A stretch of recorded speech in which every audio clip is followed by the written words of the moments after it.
Hi, friends. I'm responding to a question today. I love questions, so please send them my way. A viewer named Chloe asked me to talk about how do we engage with the world in the state that it's in with our Zen Buddhist practice. And so I thought I would tackle that today, with the one major caveat being that there is no one way, and there's no official way to engage with the world in Zen Buddhism. So what you're going to get is my way, my understanding, the practices and the teachings that I find most important that I try to bring forth when I engage with the world. And so the first teaching that I'm going to bring up is actually the very first teaching, which is the Four Noble Truths, right? And as a reminder, the Four Noble Truths is that life is or contains dukkha, which is suffering, friction, unsatisfactoriness, that the reason we experience dukkha is craving and attachment, that there is a way out of this cycle of suffering, and that the way out is the Eightfold Path, which is the way of Buddhist training. So we're really going to focus on the first one. Life is or contains dukkha, which is friction, unsatisfactoriness, suffering. This is the realm of us experiencing dukkha. This is the reality that we live in. There is never going to be a state where the world is perfect. There's never going to be utopia. And my idea of what a perfect world might be is going to differ from probably the other 8 billion people on the planet to a greater or lesser degree. And so all of us have ideas about what a perfect world is, and none of us ever get to live there. And we wouldn't agree on what it is anyway. So my perfect world would still be suffering for somebody else. It would still be dukkha because it wouldn't be exactly what they want. So there's no perfection, there's no perfect world, there's no fixing the world. And rather than being disheartening, I find that very hopeful, because what that means is I can understand that this is a world that's always going to include some amount of dissatisfaction and things that I disagree with and that kind of stuff. So I don't need to fix the world, but I can work on improving the world.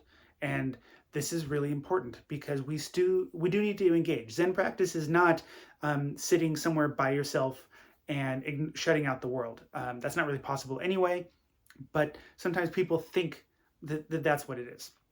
And that's not accurate. And you can't cut yourself off from the world, because the next teaching that I tend to rely on is the teaching of emptiness from the Heart Sutra. And as a reminder, although I've talked about this a lot, emptiness means empty of inherent existence, empty of separation, empty from separate from the rest of the reality, empty of a lack of interpenetration. So really what we're saying is that all things are interpenetrating, interconnected, interbeing.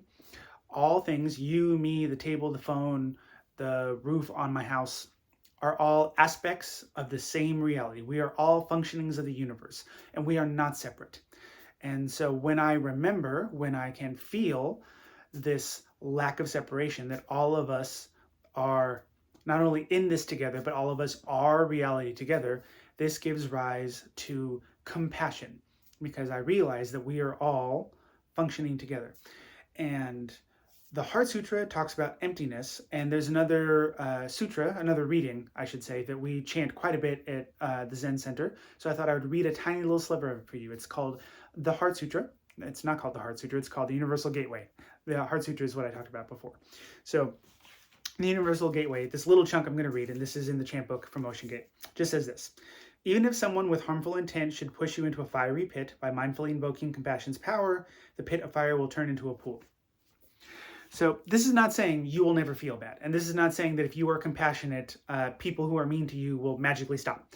What this means is we can have a big impact on our own level of suffering when we're engaging with tough situations or tough people or tough systems that seem corrupt, when we can invoke compassion's power. So emptiness and compassion, they're not separate. They're two sides of the same coin.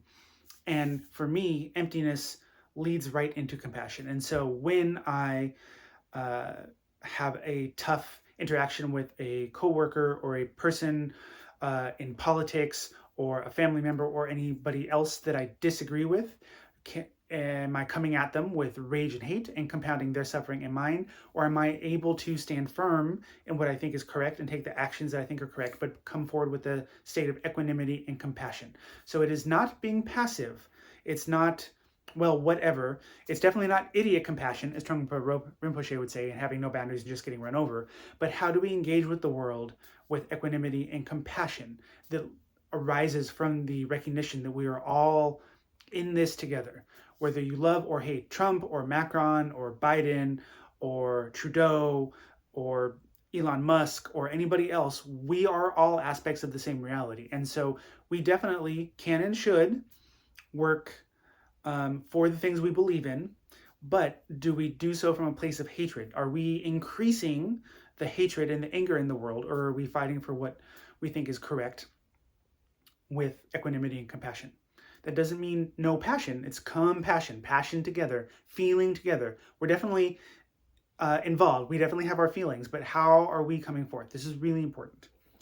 And so the Heart Sutra and its teachings on emptiness and the Universal Gateway and its teachings on compassion for me come together. And I try to let those be the engine that pushes me forward rather than being led around by anger or hatred. And this leads to the next teaching I want to talk about, which is the Bodhisattva path and the Bodhisattva vow. Bodhisattva vow is a big part of Mahayana Buddhism. It's a big part of Zen. And so it says that beings are numberless, I vow to save them. Delusions are inexhaustible, I vow to end them.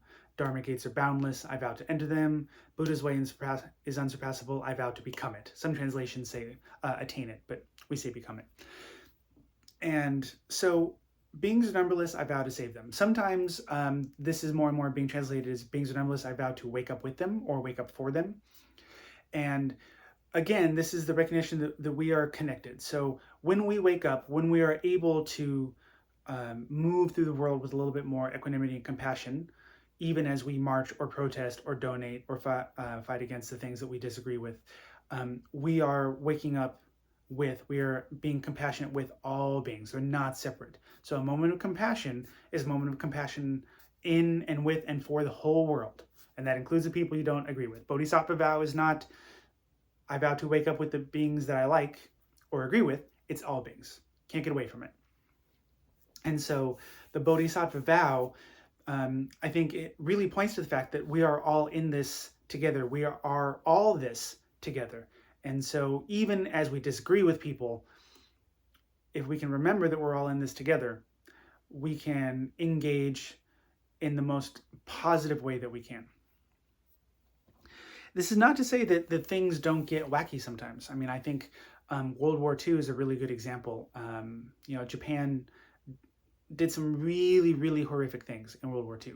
And Zen Buddhism was around there. And someone once asked Shunryu Suzuki what the heck Zen was up to during World War II, that they just kind of like signed off on this stuff. And I think his quote is that Soto went to sleep and Rinzai went crazy. That was, kind of a pithy quote.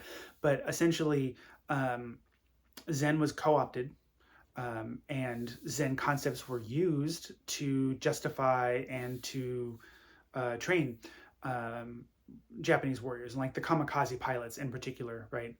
Some of the teachings on emptiness and no self were co-opted and used very badly to encourage kamikaze pilots to commit suicide by smashing their planes into Allied boats. And so Zen or any other religion or philosophy is not exempt from getting co-opted or getting twisted. And so we have to be very careful. And that's part of why I give you the caveat that there's no one or no official Zen way to do these things. Because if you feel like you have a Zen teacher who's telling you that because there's no self or things are empty of inherent existence, you can go do terrible things, I would run away, right? That's not the Zen way. And as I always say, don't turn off your critical thinking brain. There's also a movement that is a little controversial just because people look at it this ways. But if you Google Engage Buddhism, you'll find organizations that talk specifically about trying to take the Buddhist principles of compassion and they apply them to certain movements, or they donate to certain causes. Zen Peacemakers is a really good example of that. Organization, San Francisco Zen Center has them as well. And so if you want to engage in causes you believe in and you want a particular Zen flavor of those things, then finding engaged Zen Buddhist organizations is pretty easy online. And I think I'm going to end this video, because it's running a little bit long, talking about the Zen ox herding pictures. There's a pretty famous set of pictures, and it's started as a smaller number, but it ended up at 10. And so it shows a young boy looking for an ox in the wilderness. He can't find it, and then he finds the footsteps, but he still can't find it. And then he catches a glimpse of his tail, and eventually he ends up lassoing the ox, and then eventually he rides it. And the ox is usually understood to be like the true nature or enlightenment, right? And the pictures used to end with just an empty circle, right? Eventually, the boy and the ox dissolved, right? And there's just an empty circle. And then a slightly later Zen teacher added going back to the marketplace, right? He said that's not where it ends. Um, Great, no self-enlightenment, wonderful, but then what do you do with it, essentially? And so the 10th ox riding picture is the boy who is now an older practitioner going back to the marketplace and helping others. And so that's kind of, I think, very inspirational for me and a good understanding of how we take our Zen practice and then we engage with the world. So it's not just self-work. It's not just hiding out in a monastery. It's engaging, but doing it through the Zen practice. I hope that this is helpful. This was kind of a hard video to make, especially in the shorter time format of a TikTok video, but I hope that it's interesting and I hope that it generates some good discussion. Thank you.